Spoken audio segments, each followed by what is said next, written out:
Hey, what is up guys? Jack and Matt here with the Toasty Bros, and today we bring you the $450 1440p gaming PC. Let's get right into it, shall we? But first, a word from today's sponsor.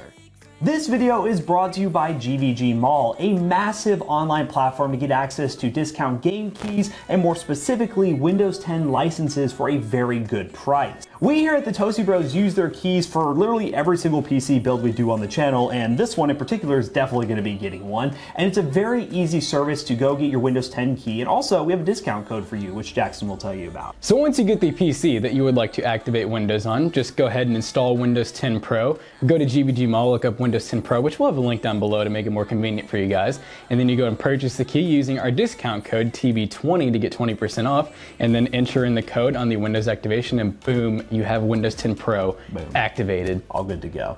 So thanks again to GVGMall for sponsoring today's video, and let's get right into the PC build, shall we?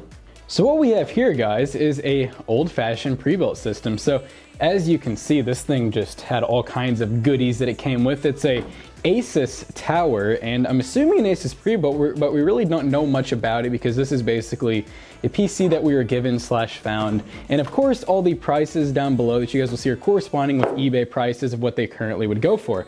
But what we have here is an i7 4790S. Okay, so this is actually basically their power saving version. It's still a really good processor, it's still kind of expensive, and it's still an i7. That's a 4th gen, so still a pretty good processor.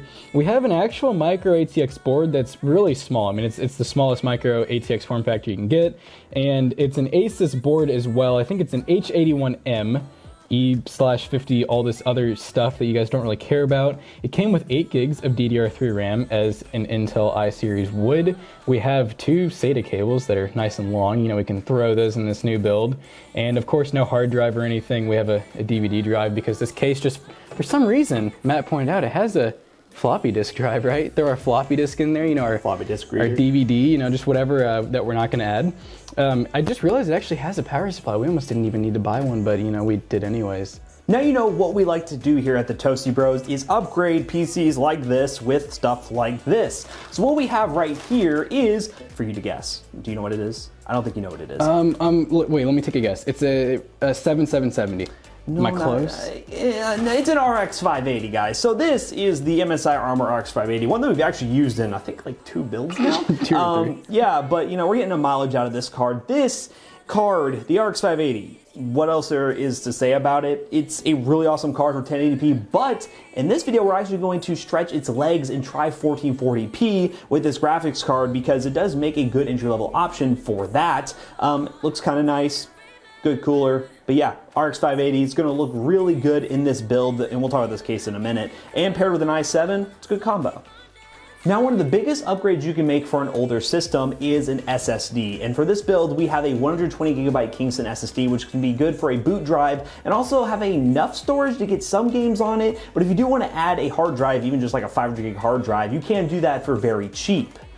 Another upgrade we had to make for this system, considering we're adding the RX 580, is the power supply because, well, as you can see, this ACBell power supply, 350 watts, it's kind of a sketchy unit and doesn't really have the power required for this system, but we went with the trusted EVGA 450 watt BT power supply. 450 watts is more than enough power for this system. Again, that i7's low power consumption and the RX 580 is pretty low power consumption for what it is. And also, it's EVGA, and we do a lot of builds with these power supplies. Now, yes, this is gonna be a little bit overkill. As we mentioned, this is a locked i7, but our friends over at Arctic, they did send over their Freezer 34 Esports Duo cooler, which we actually have tested one of their older versions a little while ago in a couple old builds. I'll see if I can find that and throw in the eye in the top right corner. But this cooler has a black and white color scheme, which we're kind of trying to go with the MSI Armor card in the case that's over here. So it's gonna look really cool inside this case, and we wanted to give it a shot because, well, it looks really good, and we always do budget builds, so it's gonna end up on a budget build anyways. Now to house this new build, we have the CoolerMaster NR400 Micro ATX case, which just released from them. Special thanks to CoolerMaster for sending this over. It's a very minimalistic looking case that has a quarter side panel right here. It's not a full side panel, it's like a little half one, you can say half quarter, whatever you want to say. But it's a nice side panel right there. It has like the NZXT looking vibe to it. But this is a really awesome case for the money, and we're going to be adding some awesome RGB fans from up here, you know, our go-to RGB fan fan source, because RGB in 2019, it's gonna be a thing. So we're gonna deck this thing out with RGB fans. We're gonna add all these components that are over here, and then we're gonna test this thing in 1440p gaming for only $450. Will it work? We'll find out. Let's get into that build.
Alright guys, so the first game we're going to be testing is of course Apex Legends, but first, we did mention that this PC was going to be targeted as being an entry-level 1440p gaming PC because the RX 580 can actually run games at 1440p, and specifically we're going to be showcasing a monitor that Viotek sent to us. They've been really nice to send over two monitors for us to use. This one in front of us, which is the GFT27DB, which is actually a 144Hz, 1 millisecond response time monitor that does support G-Sync, which is actually really cool for those who are wanting to get in on a G-Sync monitor at a really tight budget. It's a very nice looking monitor. It is TN, but the thing is they're actually using a different color technology with their TN panels and actually supports 115% of the sRGB color gamut, which is really good for TN panels and something that you should definitely consider if you're looking to save some money and also get a good gaming monitor. So it's kind of the best of both worlds. It is a 27-inch flat panel display and it looks really nice. I've actually been using it here at the office for a while and it's been doing really good for doing video editing. The colors are actually relatively accurate compared to some of the other color accurate monitors that we have.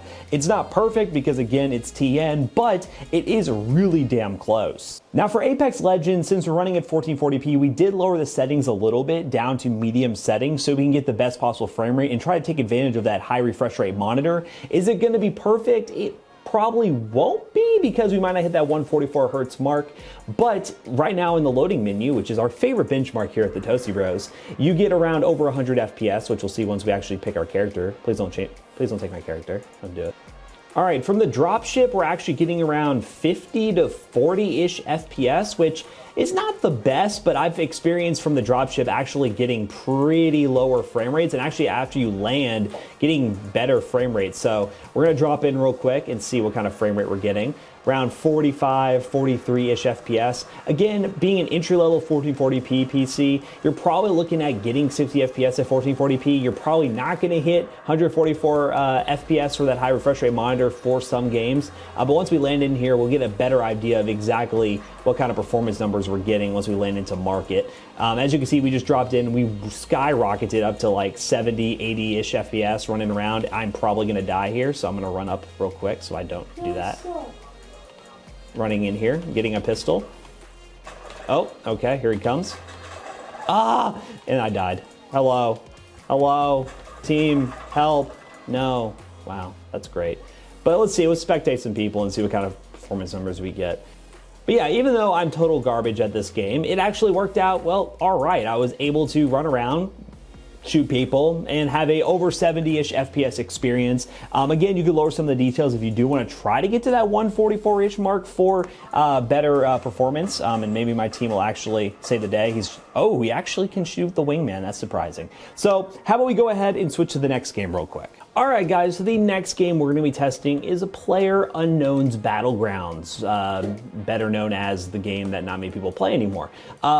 PUBG is another game that can really stress the graphics card and the CPU in this system. And at 1440p, we're definitely going to be relying much more on that graphics card. And right now, dropping in at medium settings 1440p, we're around 70-ish FPS, dipping into the 60s. We'll drop in here real quick and see exactly what kind of frame rate we get as we're running around and all the stuff is loading in, all the different assets and everything. But again, with a game like this, most people actually run it on lower settings just so they can get the most possible frame rate, especially in Battle Royale titles. It's really not all about how it looks, it's about getting the most frames that you can so you can actually survive in the game. But running around here as I land, it looks like we're getting around 70-ish FPS, which is our target. Our target's to be above 60 in 1440p, because for an entry-level 1440p PC, you want to be over 60 FPS. You really don't want to be stuttering around, having problems. But overall, it looks like we're locked in solid over 60, and that's kind of what we're looking for. Brother, light him up. Lit him up with a pistol. I love it. Oh, someone else is shooting at me, I think. All right, we're gonna rush in. Guns a-blazing. Rush B. Rush B. Got him. This guy just doesn't... What the hell was that? What was that? All right, guys, so as you can tell, PUBG is playable. I don't know what that guy was doing. Kind of just sat there and took it. All right, guys, so the next game we're going to be testing is Black Ops 4 on the multiplayer mode with high medium settings at 1440p. Right now, running around, we're getting around 80-ish FPS. Let's see if I can kill some people in this game. Ooh, there we go, there we go. So Black Ops 4 is a relatively easier game to run compared to the other ones we've been testing, but it is a good use case for you console plebs out there that may want to stretch into 1440p because, you know, it might as well be doing that on the PC instead of playing your weird 4K on your console. So, you know, just a little idea. But running around on the map right now, you're actually getting a solid over 60 FPS experience. I have not had any crazy dips, and this is actually one of the more fast-paced games out there compared to Battle Royales. Like, it depends on where you drop though, but you're actually getting really decent frame rates. So I think this is definitely a pass, and maybe I can get a couple kills here to make this look a little better. I know, I just roasted all the console plebs, dude. I had to roast all the console plebs. Alright guys, so the last game we are going to be testing is Far Cry 5 with their built-in benchmark utility at 1440p normal settings. Now this is probably going to be worst case scenario because it is a very GPU demanding game, and also the fact that this built-in benchmark utility normally pushes graphics cards to their absolute limits. As you can see in the top left corner, being pinged at 100% right now. We're hovering around 50, 55 FPS, dipping below to 50. This is on normal settings, this isn't high settings, it's like medium settings. But as you can tell, going through the benchmark utility, we're at around 50-ish FPS, which is more than playable at 1440p. Again, you can lower some settings to improve this result even more, but as you can see, going through the benchmark utility, we hit 60 here occasionally. As we round out, we look like the max frame rate is 67, the average is 56, and the minimum is 49. Right around that sweet spot to where you're getting really good, close to 60 FPS performance at 1440p normal settings. And as you can see, it's wrapping up right now. And honestly, I'm very impressed. For 1440p, this RX 580 does a great job. One thing I do want to mention though is that the RX 580 we are using is a 4 gig model, and if you are using a 1440p monitor, it might be better for you to stretch to the 8 gig model so you can actually have that VRAM buffer for higher resolution gaming. Now, thanks again to Viotek for sending this monitor over. If you are interested in this monitor, check the link in the description down below. I'd greatly appreciate if you consider doing so. If you purchase with that link, it does help us out a lot. So please check the links in the description if you're interested in this Viotek monitor. We'll be linking all the monitors that we have used and some previously reviewed ones. Really big thumbs up to Viotek. Appreciate you guys. And well, let's wrap up this video real quick. So as some of you guys might have already guessed, the RX 580 is marketed as a 1440p ready graphics card. And of course, testing it on this Viotek monitor, it ran it really good in pretty much all the games that we tested. I was honestly very impressed with the RX 580 in this configuration. You could really pair it with any older i7 or probably a Ryzen like 3 or Ryzen 5 and get 1440p level performance for a really good price. So overall, taking advantage of older hardware that we have in our possession and making a relatively affordable $450 PC, I can say this was another success. And I can say with 100% certainty that this was a successful build. So as always, don't forget to like, comment, and subscribe. And also, if you guys are building a PC and you guys need Windows 10, don't forget the code TB20 on GVGMall. And also don't forget to check out Viotek because they got some really dope monitors and whatnot. And as always, don't forget to check out the next video. Goodbye, guys.